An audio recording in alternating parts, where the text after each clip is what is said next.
চলতে ফিরতে একটি সূরা বেশি বেশি পড়ুন, রিজিক আপনার কাছে এসে ধরা দিবে। রিজিকের জন্য আপনাকে ছুটতে হবে না। অনেকেই আছেন অভাবের ভিতরে পড়ে গেছেন, অনেকে কষ্টের ভিতরে পড়ে গেছেন।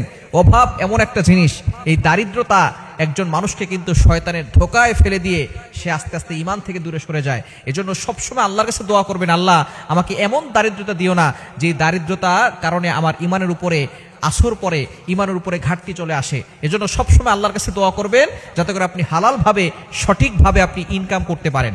এজন্য আপনার রিজিকের পিছনে ছুটতে হবে না যদি আপনি একটি সূরা বেশি বেশি পড়েন। নবীজি সাল্লাল্লাহু আলাইহি সাল্লামের কাছে একবার এক গ্রাম্য ব্যক্তি এসে বলতেছেন, ইয়া রাসূলুল্লাহ, ইয়া হাবিবাল্লাহ, আমি টাকা পয়সা ইনকাম করি কিন্তু আমার টাকা থাকে না, আমার টাকার ভিতরে কোনো বরকত নাই। ইয়া রাসূলুল্লাহ, এমন কিছু আমল বলে দেন যে আমলের মাধ্যমে আমার টাকার ভিতরে বরকত হবে এবং আমার ঋণ মুক্ত হবে এবং আমি হালালভাবে সম্পদশালী হতে পারবো। নবীজি সাল্লাল্লাহু আলাইহি সাল্লাম তাকে চমৎকার একটি সূরা শিক্ষা দিয়েছেন এবং তিনি বলেছেন, তুমি ঘরের দরজায় দাঁড়িয়ে এই সূরাটা পড়বে এবং বেশি বেশি করে এই সূরাটা পড়বে এবং বিশেষ করে যখনই ঘরের সামনে যাবে তখন ঘরে প্রত্যেকটা মানুষকে সালাম দিবে। ঘরে যদি কেউ নাও থাকে তারপর তুমি সালাম দিবে এবং বিসমিল্লাহ পড়ে এই সূরাটা 3 বার পড়বে।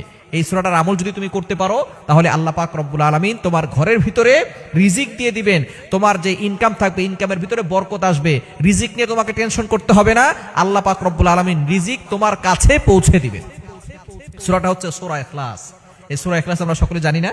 কুল হুয়াল্লাহু আহাদ আল্লাহুস সামাদ লাম ইয়ালিদ ওয়া লাম ইউলাদ ওয়া লাম ইয়াকুল লাহু কুফুয়ান আহাদ।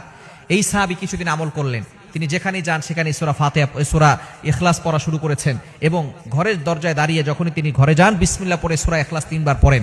আল্লাহ পাক রব্বুল আলামিন তার সম্পদে এত বরকত দিয়েছেন, কিছুদিন পরে নবীজির কাছে হাদিয়া নিয়ে গিয়েছেন, ইয়া রাসূলুল্লাহ, ইয়া হাবিবাল্লাহ, আপনি যে আমল আমাকে শিক্ষা দিয়েছেন এই আমলের মাধ্যমে আল্লাহ তাআলা আমাকে সম্পদশালী বানিয়েছেন, আপনার জন্য আমি কিছু হাদিয়া নিয়ে আসছি। সুতরাং আপনি যদি ইয়াকিনের সাথে, বিশ্বাসের সাথে আমল করতে পারেন অবশ্যই আপনি উপকৃত হতে পারবেন। সূরা ইখলাসের অনেক ফজিলত রয়েছে, আমরা হাদিসের ভিতরে অনেকেই এইটা জানি, কমন হাদিস, যে ব্যক্তি সূরা ইখলাস একবার পড়বে 10 পারা কোরআন শরীফ পড়ার সওয়াব তার আমলনামায় চলে যাবে। 3 বার পড়লে এই কোরআন শরীফ এক খতম করলে যে সওয়াব হয় সেই সওয়াব তার আমলনামায় চলে যাবে। সুতরাং সূরা ইখলাসের অনেক ফজিলত রয়েছে এবং ওমর রাদিয়াল্লাহু তাআলা আনহু জানিয়েছেন, নবী সাল্লাল্লাহু আলাইহি ওয়াসাল্লাম বলে দিয়েছেন, যে ব্যক্তি 10 বার সূরা ইখলাস পড়বে আল্লাহ তাআলা তার জন্য জান্নাতে একটা প্রাসাদ নির্মাণ করে দিবে। যদি কেউ 20 বার পড়ে 2টা প্রাসাদ, 30 বার পড়লে 3টা প্রাসাদ আল্লাহ তাআলা তার জন্য জান্নাতে রেডি করে রাখবেন। এজন্য সূরা ইখলাস যত বেশি পারবেন তত বেশি পড়বেন।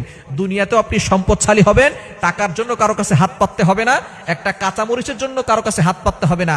আল্লাহ তাআলা আপনার রিজিকের ব্যবস্থা করে দিবেন, রিজিকের পিছনে আপনাকে ছুটতে হবে না, রিজিক আপনার কাছে এসে ধরা দিবে এবং আখিরাতেও এই সূরা ইখলাসের মহব্বত আপনাকে জান্নাত পর্যন্ত পৌঁছে দিবে। আল্লাহ তাআলা আমাদের সকলকে এই সূরা ইখলাসের আমল বেশি বেশি করার তৌফিক দান করেন।